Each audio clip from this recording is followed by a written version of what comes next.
Right. Here we are again, top of round 6. We've got a new hero on the board now. We're going to get to see Dash play into Starvo. Brandon is pretty well practiced on Dash at this point.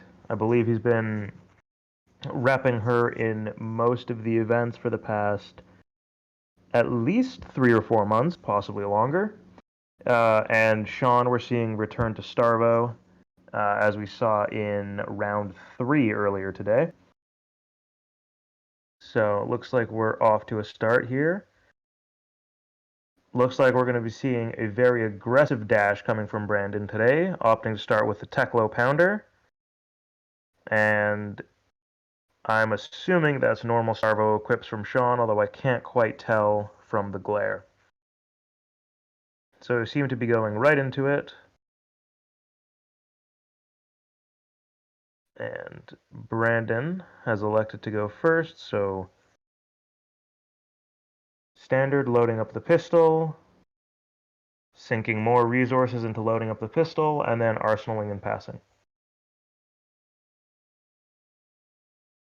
Not giving Shawn a chance to cycle through his hand and maybe land that fuse. But didn't need to. It's there naturally. So looks like what was that? A Pulsive Volthaven or Eisenloft? Couldn't quite make that one out. But either way, here's a big dominated Evergreen coming in to start the game, and then a Pulsive Eisenloft hammer to follow it up, which will be generating a Frostbite for, if that Evergreen is red, a quick 13 damage off the bat, but Brandon opting for the aggressive armor block, making sure that that Frostbite won't land. Shawn still ending the turn with an Arsenal, so Crown is online and Rampart is always a threat against Dash, although against Teklo Pounder, Dash, it's seldom that Dash will break the chain more than once per turn. You'll still get value out of Rampart, but not necessarily as much as you would have in the aggressive pistol build. So Brandon opting to start with a Combustible Courier, which is interesting. It's a low base attack card that threatens to buff the next attack if it hits by +3.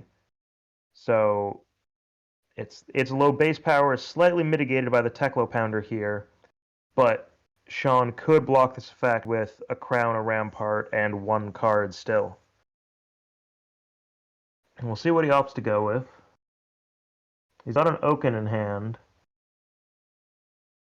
I don't know if he has the cards to necessarily back it up, but Oaken is a 3 block that would cover this. Factoring in the Rampart and the Crown, of course. He's thinking quite a bit on the block.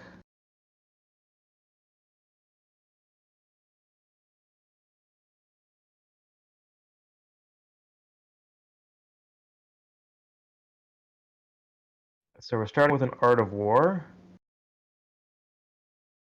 Banishing the Heaven's Claw, drawing 2, presumably choosing +1/+1 defense, although he drew, unfortunately, into a 2-block attack and a non-attack action card.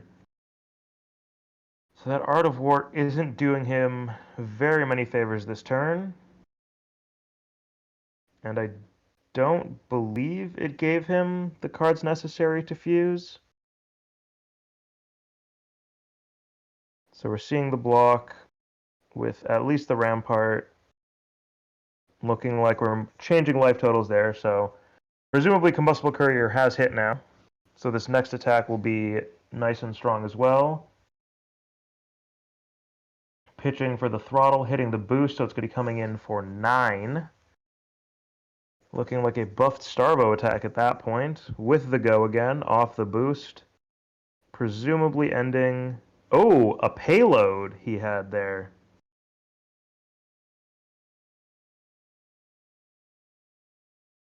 So that's going to be another 6 coming in. That was a very big turn for a total of, what was that? 20 damage presented by Brandon, and only a little of it blocked by Shawn. So we're definitely going to see a fused Oaken here. Not Starvo fused, just regular fused. but it'll be enough to get past Brandon's lack of armor currently. We also saw the Goliath Gauntlet go last turn as well. I missed that. So presenting 22 damage on that whole turn.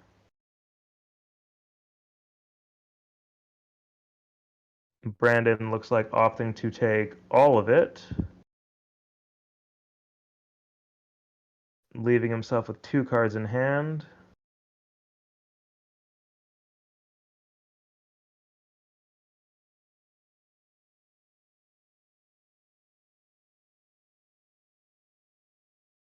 And then Shawn presumably arsenaling the Evergreen. But maybe he channeled the Channel Lake Frigid. He arsenaled the Channel Lake Frigid, pardon me.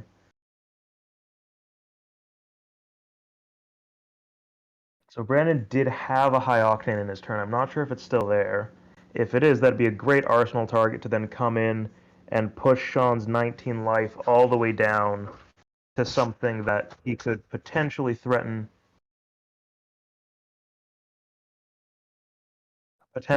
more fully on another big turn. So we're starting with a T-bone. That's going to draw a piece of armor. Looks like a Rampart opting to not pay for it. Or we're still thinking. We're pitching Crown, so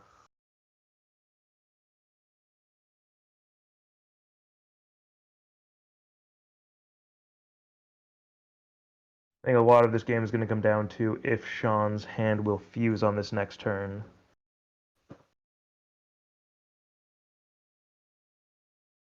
Yeah, so there's the Rampart, the equipment block that is demanded by the boosted T-bone. So we're still going to be pushing some damage through because of that buff from Teklo Pounder. And also possibly the fact that if this T-bone is a red T-bone, it would be coming in for 3 anyways. And then there's the pistol shot from the loaded pistol. And then Brandon's going to end the turn with an arsenal. Maybe it is that high octane. But Shawn opting to not block, indicating he's probably got some fuse going on here. Oh, is that an exposed to the elements in there? Interesting. Oh no, it was a blizzard.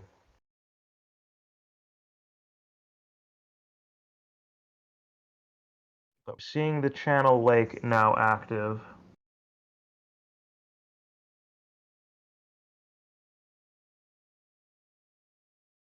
makes it very difficult for Dash to have a properly big turn when you're having to pay for things that are normally free, or having to pay 2 for things that normally cost 1.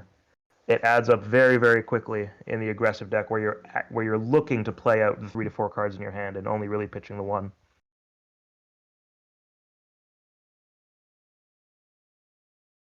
I think because of that, Brandon's really thinking on this block, having to count out every single resource he's going to be using on his turn.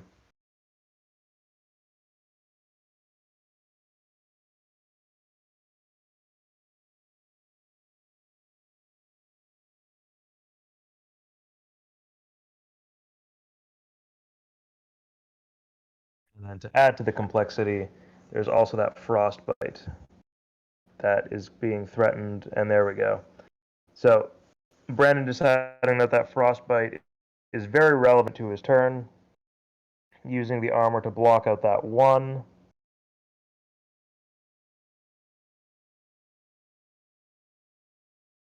Now Brandon has to navigate this with Channel Lake Frigid in play. So at this point, even if Brandon does have the high octane, it may not even be worth playing out. But he does choose to pay 2 for the pistol, 1 for the zipper hit, so that's going to be coming in for 7, and then presumably paying that last one to shoot the pistol for 2 afterwards.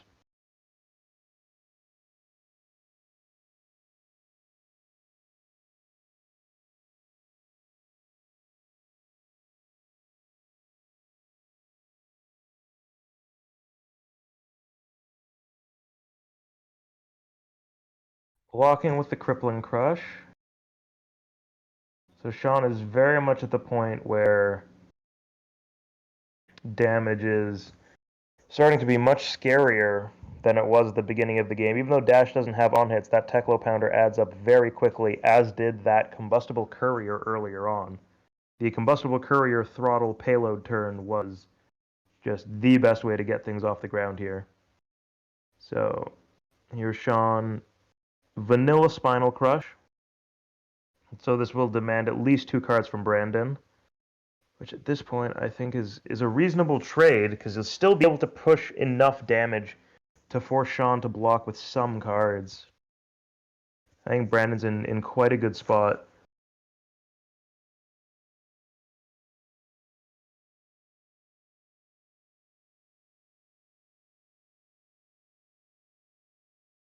Yeah, so that's a Spark of Genius and possibly a payload underneath there. Can't quite make that out. But Channel Lake Frigid is now gone, so Brandon has free reign to hopefully launch at least 2 attacks and a pistol shot this turn. Oh, but he's taking another turn to set up, so he's keeping the arsenal. He's loading the pistol, he's playing the Teklo Pounder. If Shawn doesn't have fuse here, he's pitching the crippling on his own turn to try to get the fuse for that Spinal Crush in his hand.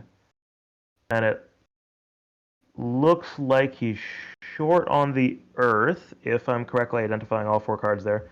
Looks like a Pulse of Volthaven, a Flash, a Channel Lake Frigid, and then a Spinal Crush. Oh, an Oaken Old. Oh, I see.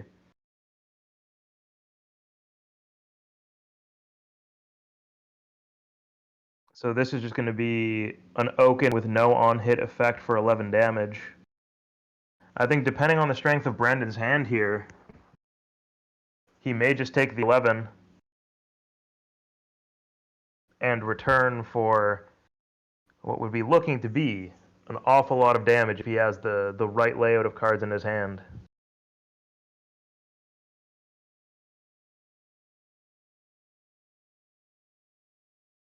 So it looks like he is opting to take that 11. I like the play. So we're going into this.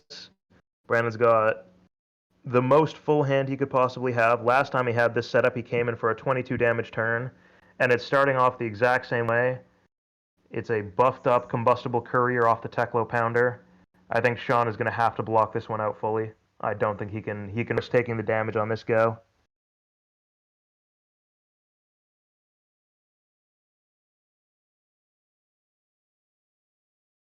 Although it looks like he is caught with a lot of 2 blocks in hand,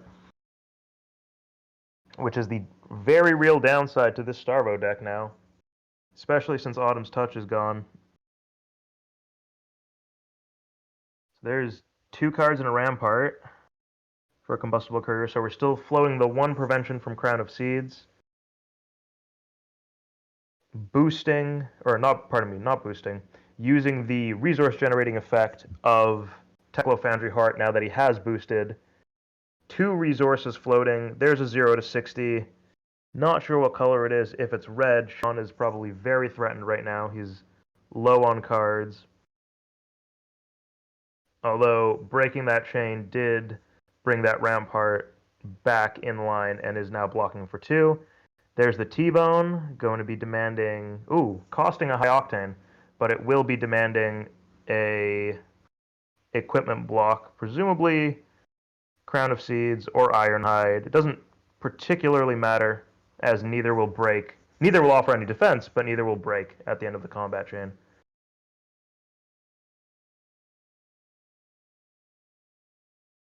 So now I'm curious as to what that, I hope, big 2-cost attack is in Brandon's arsenal.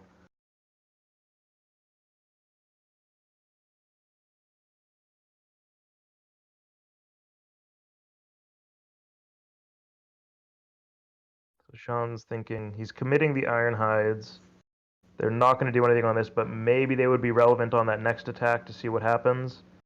Oh, and there's a maximum velocity coming in. Wow. If this is the game-winning card, this is going to be the first time I've seen it. So that maximum velocity is now coming in for 10. The Ironhide is already committed to the T-Bone. Shawn's gonna have to block with what he has left and go dangerously low on his life.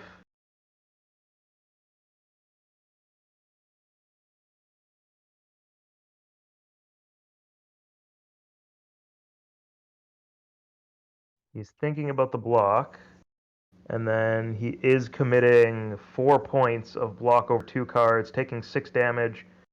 I believe taking him all the way down to 1. And now at this point, Brandon still has his boots. Boost anything, generate an action point, shoot that pistol twice. That's going to take 2 cards off of Shawn, assuming, well, yeah, 2 cards off of Shawn. And it's going to be a series of pistol shots that will definitely end this game after a single boost or 2. This game has just worked out fantastically for Brandon, and it's decks like this that just offer, hey, here's a lot of damage directly at you that punish Starvo for running all of those garbage 2 blocks that are in this deck that exist only to help make that hero ability bring its value to the table. So we're seeing the 0 to 60 coming in for possibly 6 if it's a red, buffed from Teklo Pounder, or 4 if it's a blue, maybe even 5 if it's a yellow.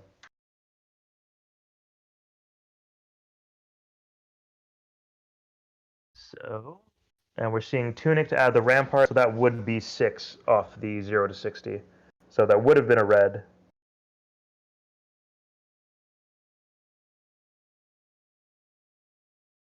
Brandon's now shuffling his hand. There's the boosted throttle. That's going to be coming in for a good amount as well. Going to be generating another action point from High Octane. Forcing the Tunic. Forcing every piece of armor that Shawn has. And then pitching that last card and just shooting that pistol 3 times will end the game because he can't afford to buff that Rampart one more time. An excellently played game with maximum velocity being one of the linchpins in Brandon's plan.